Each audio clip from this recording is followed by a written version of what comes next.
first of all, you got to make sure they understand the problem, and if they don't, you got to make sure they're willing to get to the problem. And because change is inherently disruptive and makes people uncomfortable, you have to come at it with a lot of humility and a lot of willingness to listen and even try things they've done before, just in different ways. So you do ask a lot of questions, and usually it's about the problem.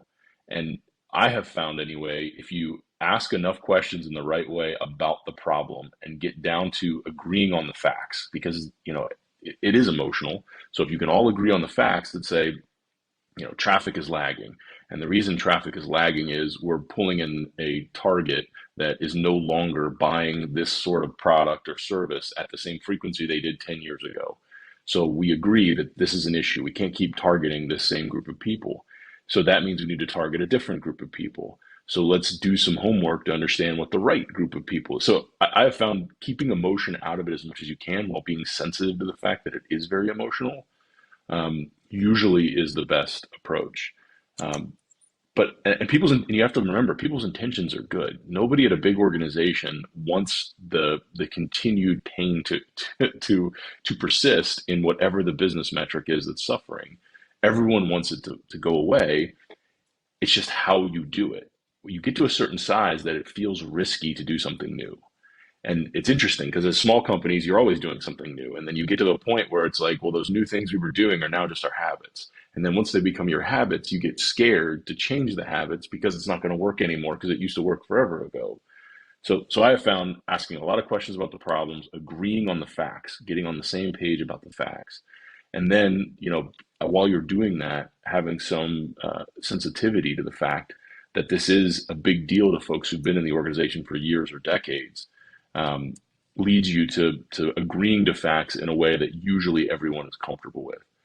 That doesn't make it any easier when you start to implement the change, though. As you implement the change, people are very weary to give it any time because they want to go back to the old habits because the old habits, are comfortable and for them effective. So you have to set clear expectations of what the change looks like and how long the change will take and what the milestones are along the change. That's why I think it's really important that if you bring in a change agent to your organization, you bring in someone who's done it before, because they're gonna not understand those milestones. They won't be able to actually talk through the change, and as the change occurs, sort of walk you through. This is what we expected, and this is why, and this is what we're learning, and this is why. Um, Early in my career, I was a bit of a bull in a china shop because I don't know if it was just lack of maturity or stupidity or whatever, but I was very interested in seeing change occur in organizations. And that's what got me excited, was seeing that we were making positive change. It was affecting whatever the metric was.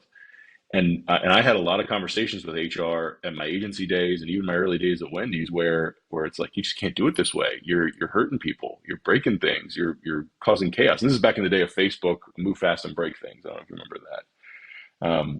So that was like my mantra. And I quickly learned that you actually have to bring everyone along with you. Otherwise, there's not an organization that survives on the other end of it that's happy and prosperous.